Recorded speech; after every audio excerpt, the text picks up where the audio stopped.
Good morning everyone. आज हम पढ़ते हैं राइबोसोम्स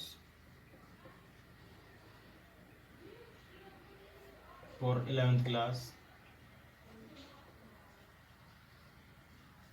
ठीक है, तो राइबोसोम जो होता है वो एक इम्पोर्टेंट ऑर्गेनेल्स होता है, क्योंकि जो प्रोटीन सिंथेसिस होता है वो राइबोसोम्स के थ्रू ही होता है। तो सबसे पहले हम इंट्रोडक्शन देखते हैं इसका।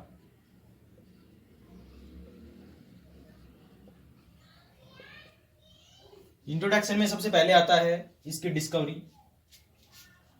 तो it was firstly discovered by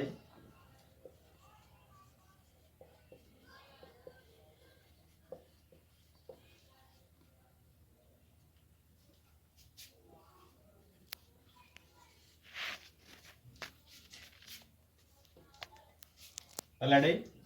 पैलाडे एक साइंटिस्ट था जिसने सबसे पहले इसको राइबोसोम्स को डिस्कवर किया था। लेकिन जो क्लाउडे साइंटिस्ट था उसने पहले इसको ऑब्जर्व किया था, ठीक है, और किसके अंदर? एनिमल सेल के अंदर।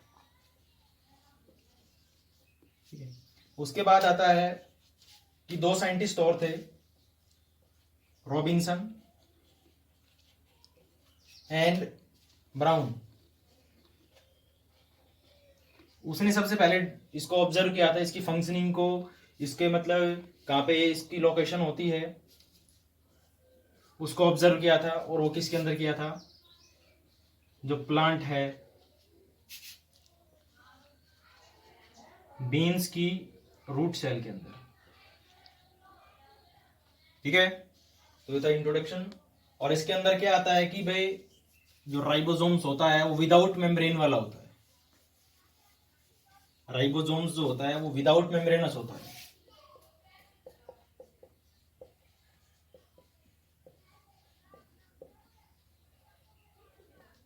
ठीक है, जो राइबोसोम्स होता है उसके पास किसी भी टाइप की कोई भी मेम्ब्रेन नहीं होती। और ये स्मॉलेस्ट ऑर्गेनेल्स होता है, स्मॉलेस्ट ऑर्गेनाइज होता है, बट लार्जर इन नंबर।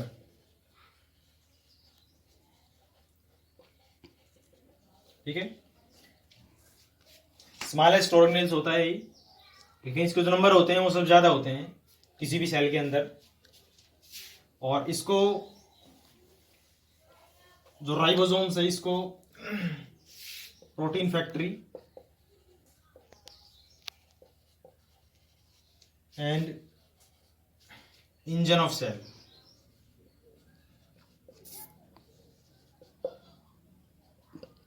ठीक है, ये दो स्पेसिफिक नाम से जाना जाता है इसको।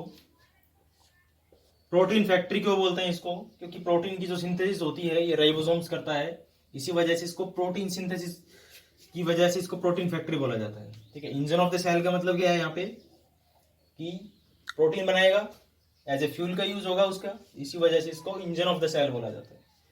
एक नाम और दिया जाता है इसका,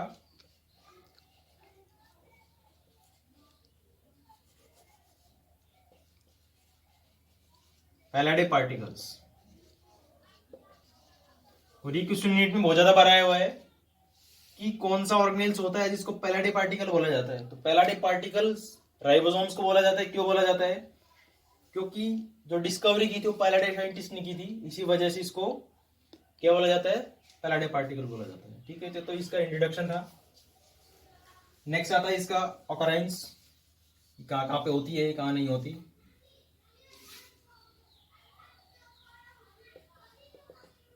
ऑकरेंस के अंदर ऑल सेल्स, चाहे वो यूकैरियोटिक सेल्स हो या प्रोकैरियोटिक सेल्स हो, दोनों सेल्स के अंदर ये प्रेजेंट होता है। ठीक है, लेकिन जो आरबीसीज होती है, मैच्योर आरबीसीज, उसके अंदर ये एब्सेंट होता है। ठीक है, अगर यूकैरियोटिक सेल है तो उस यूकैरियोटिक सेल्स के अंदर ये एंडोप्लाज्मिक रेटिकुलम पे भी हो सकता है। ठीक है, जिसको हम अटैच्ड राइबोसोम्स बोलते हैं।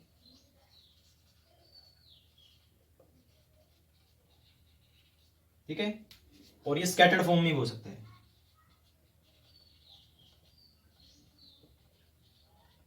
स्कैटर्ड फॉर्म का मतलब कि जो यूकैरियोटिक सेल्स होती है उसमें दो टाइप के राइबोसोम्स होते हैं। ये न्यूक्लियस होता है, ठीक है, ये हमारी एंडोप्लाज्मिक रेटिकुलम, ठीक है। एंडोप्लाज्मिक रेटिकुलम पे जो राइबोसोम्स होते हैं उसको हम बोलते हैं अटैच्ड राइबोसोम्स, और कुछ सेल के अंदर फ्री फ्लोटिंग राइबोसोम्स होते हैं स्कैटर्ड फॉर्म में, उनको हम बोलते हैं फ्री फ्लोटिंग राइबोसोम्स, ठीक है। तो ये यूकैरियोटिक सेल्स होती है उसमें राइबोसोम्स होते हैं, वो एंडोप्लाज्मिक रेटिकुलम पे भी अटैच रह सकते हैं, दूसरा स्कैटर्ड फॉर्म में हो सकते हैं। लेकिन जो प्रोकैरियोटिक सेल्स होती है ये वाली सेल्स, इसके अंदर हमेशा स्कैटर्ड फॉर्म में ही रहते हैं। क्यों? क्योंकि वहां पे ईआर जो होती है एंडोप्लाज्मिक रेटिकुलम वो एब्सेंट होती है, ठीक है। तो ये ऑकरेंस का बात ये। उसके बाद आता है इसका नंबर।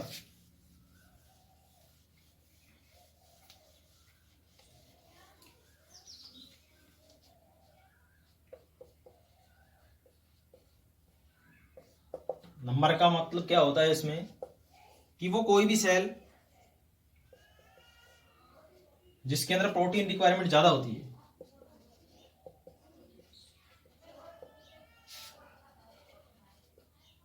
वो कोई भी सेल जिसके अंदर प्रोटीन रिक्वायरमेंट ज्यादा होती है, उस सेल्स के अंदर इसके नंबर जो होते हैं वो मोर होते हैं, ठीक है, एज कंपेयर टू जिसके अंदर रिक्वायरमेंट कम होती है प्रोटीन की, तो उसके अंदर कम होते हैं। लेकिन इसके अंदर जिस सेल्स के अंदर प्रोटीन रिक्वायरमेंट ज्यादा होती है उसके अंदर इसके नंबर ज्यादा होते हैं, लार्जर इन नंबर होती है ये। उसके बाद आता है इसका स्ट्रक्चर।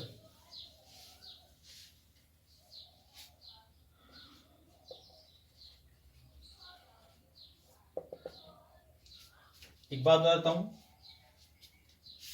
कि इसकी जगह स्ट्रक्चर्स की बात करते हैं राइबोसोम्स की, तो इसके अंदर दो यूनिट होती है, एक होती है लार्जर यूनिट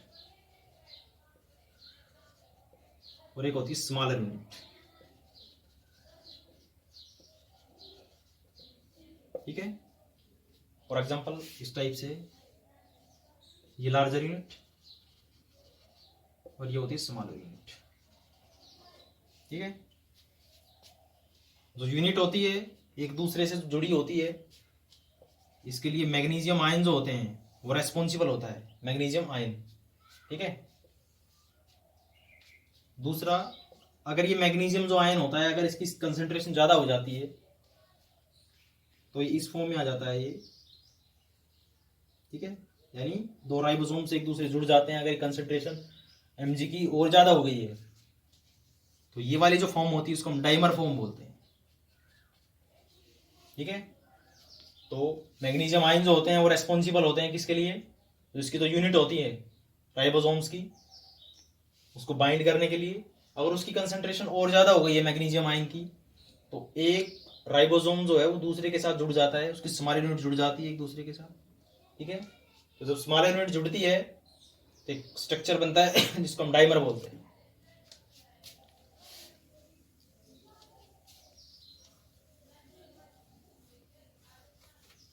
और जो मैग्नीशियम आयन होता है ये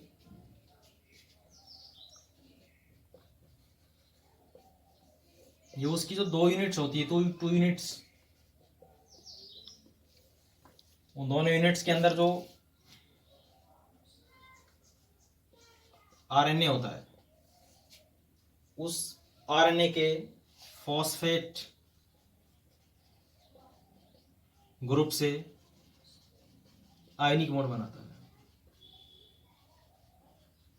और एक दूसरे को बाइंड कर देता है। तो ये थी इसकी जो स्ट्रक्चर है वो पढ़ेंगे अभी।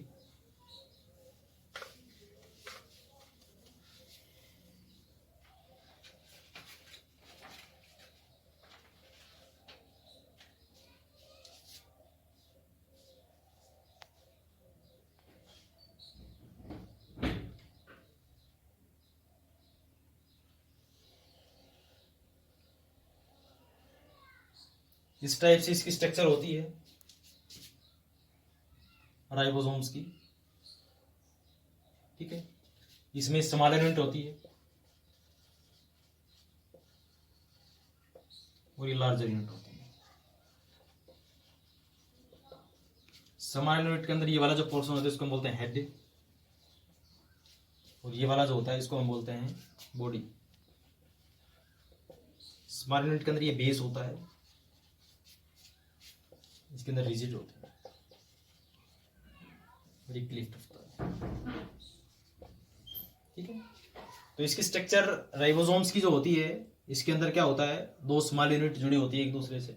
स्मॉल यूनिट जो होती है उसके अंदर हेड और क्लिफ्ट दो चीजें होती है, मतलब एक गड्ढा सा होता है ये वाला अंदर की तरफ, और जो लार्ज यूनिट होती है उसमें रिडिस होते हैं, ये अंदर की तरफ जो गड्ढे होते हैं वो, और जो नीचे वाला पोर्शन होता है इसको हम बेस बोलते हैं।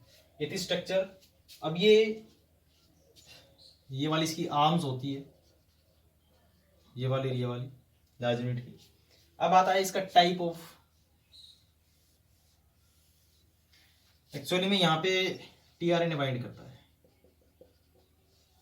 ठीक है, जो अमाइनो एसिड जोड़ता है यहाँ पे, और हम अमाइनो एसिड की जो चेन होती है वो प्रोटीन बनाती है, आपको पता है, ठीक है। तो अमाइनो एसिड जो होता है, सॉरी जो टीआरएनए होता है वो यहाँ पे आता है, और यहाँ पे बीच के अंदर एमआरएनए होता है, ठीक है। तो ये प्रोसेस 12th में आएगा, लेकिन यहाँ पे सिर्फ इतना याद रखना कि स्मॉल यूनिट, लार्जर यूनिट, और स्मॉल यूनिट्स के अंदर कौन कौन से पार्ट होते हैं और लार्ज यूनिट के अंदर कौन कौन से पार्ट होते हैं।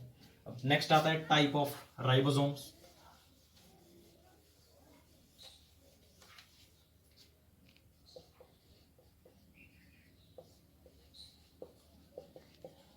टाइप ऑफ जो राइबोसोम्स होता है उसमें दो टाइप के होते हैं, एक प्रोकैरियोटिक राइबोसोम और एक होता है यूकैरियोटिक राइबोसोम्स।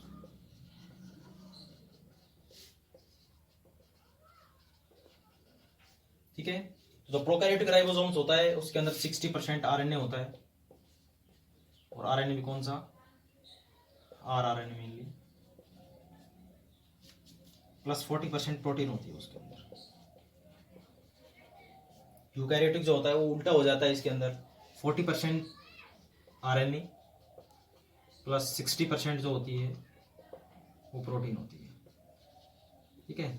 यानी कि मेनली चीज ये आई यहाँ पे कि राइबोसोम जो होता है वो दो चीजों से मिलकर बना होता है, एक आरएनए और दूसरा प्रोटीन। आरएनए जो होता है वो आरआरएनए, क्योंकि आपको पता है कि जो आरएनए होते हैं वो 3 टाइप के होते हैं, एमआरएनए, टीआरएनए और आरआरएनए, ठीक है। तो आरआरएनए 60% प्लस 40% प्रोटीन, और जो यूकैरियोटिक होता है उसके अंदर 40% आरएनए होता है और 60% प्रोटीन होती है। अब ये जो प्रोकैरियोटिक आरएनए होता है वो 70S होता है,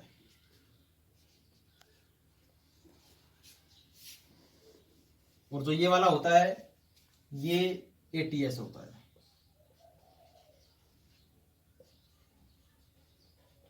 ठीक है। इसका मतलब यहाँ पे सेडिमेंट्री कोफिशिएंट होता है, सेपरेशन किया जाता है, तो उस बेसिस पे किसी भी सेल के अंदर से राइबोसोम्स को सेपरेट करते हैं, उसमें एक आरपीएम होता है, डिफरेंट आरपीएम पे ऑर्गेनेल्स को अलग किया जाता है, तो उसके बेसिस पे इसको ये 70 टाइप होता है और ये 80 टाइप होता है। 70 टाइप जो होता है उसके अंदर 50S प्लस 30S 2 यूनिट होती है, ठीक है।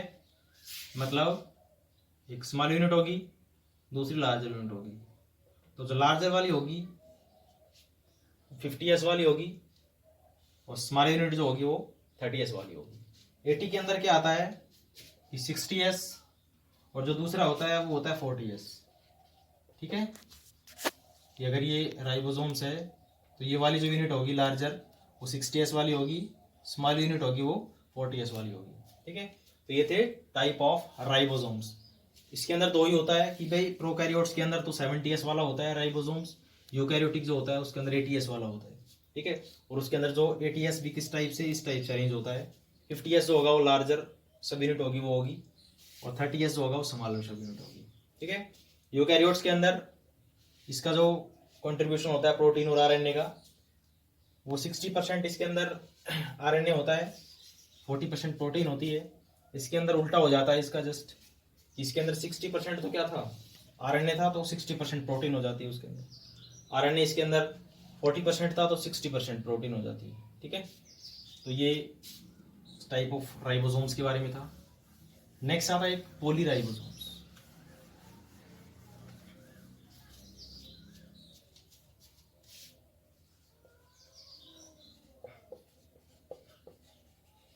पॉलीराइबोसोम्स का मतलब क्या होता है कि जो राइबोसोम्स होते हैं वो एक दूसरे से जुड़ जाते हैं, ठीक है, इसके थ्रू, एमआरएनए के थ्रू।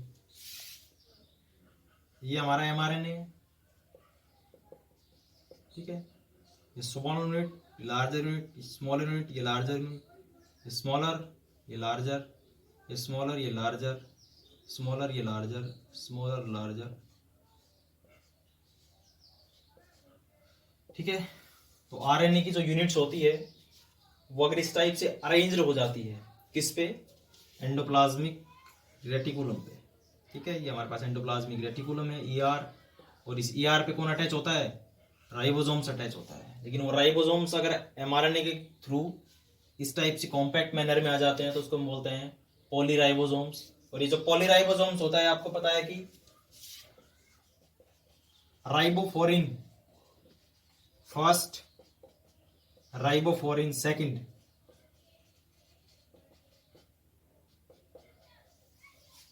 ये मैंने बताया था कि जो राइबोसोम्स होता है वो एंडोप्लाज्मिक रेटिकुलम पे अटैच्ड इसी की वजह से होता है। राइबोफोरिन फर्स्ट होता है, एक राइबोफोरिन सेकंड होता है। तो इनकी वजह से ये जो राइबोसोम्स होता है ये अटैच होता है एंडोप्लाज्मिक रेटिकुलम पे, ठीक है। तो अगर वो इस कॉम्पैक्ट मैनर में आ जाता है तो उसको बोलते हैं पॉली राइबोसोम्स, ठीक है। Next function.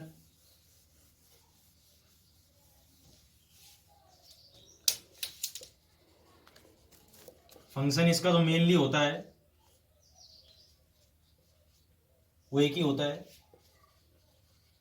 Mainly function is to produce या to synthesis प्रोटीन, और इसी की वजह से इसको बोल देते हैं प्रोटीन फैक्ट्री, ठीक है। ये प्रोटीन जो बनाता है उस प्रोसेस को हम बोलते हैं ट्रांसलेशन। ये प्रोसेस होता है ट्रांसलेशन, जिसके थ्रू ये जो राइबोसोम्स होता है ये प्रोटीन बनाता है, ठीक है, by the involvement of tRNA, rRNA तो इसके पास है ही ऑलरेडी, और एमआरएनए, ठीक है। इनकी हेल्प से जिस प्रोसेस के थ्रू प्रोटीन बनाता है ये राइबोसोम्स, उसको बोलते हैं हम ट्रांसलेशन, ठीक है। एक चीज जो इसके अंदर रह गई है वो बताते हैं इसका ओरिजिन कहाँ से होता है।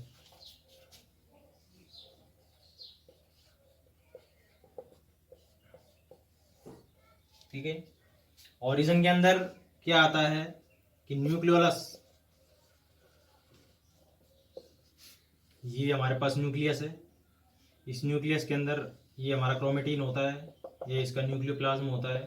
लेकिन एक राउंड सी स्ट्रक्चर होती है जिसके अंदर आरएनए प्लस प्रोटीन होती है, ठीक है। और आपको पता है कि न्यूक्लियोलस के अंदर ये दो चीजें होती है, और राइबोसोम जो बना हुआ है वो भी किससे बना है, आरआरएनए प्लस प्रोटीन के थ्रू। तो इसका जो ओरिजिन होता है वो न्यूक्लियोलस के थ्रू होता है, ओरिजिन उसका, ठीक है। अगर एक चीज और भी देखते हैं फंक्शन के अंदर, इसके अंदर कि प्रोटीन किस टाइप से बनाता है, ये मतलब प्रोटीन कौन किस टाइप से क्या बनाता है, तो जो अटैच्ड राइबोसोम्स होते हैं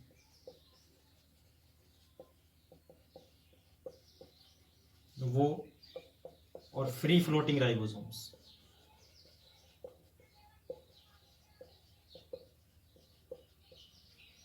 दो टाइप के राइबोसोम अटैचमेंट के बेसिस पे स्कैटर्ड फॉर्म में होते हैं। तो ये अटैच्ड जो राइबोसोम्स होते हैं ये वो प्रोटीन्स बनाता है, दोनों का काम प्रोटीन सिंथेसिस ही होता है। ये वो प्रोटीन बनाता है जो सेल्स के आउटसाइड जानी है, ठीक है, किसी दूसरे सेल्स को रिक्वायरमेंट है, तो अटैच्ड राइबोसोम्स वो वाली प्रोटीन्स बनाएगा जो एक सेल से दूसरी सेल्स के अंदर जाएगी आउटसाइड। लेकिन ये जो फ्री फ्लोटिंग राइबोसोम्स बनाता है ये वो प्रोटीन बनाता है जो इस सेल के अंदर इनसाइड द सेल ही रहेगी और सेल के अंदर यूज होगी, ठीक है। तो ये था राइबोसोम्स के बारे में। Thanks for today.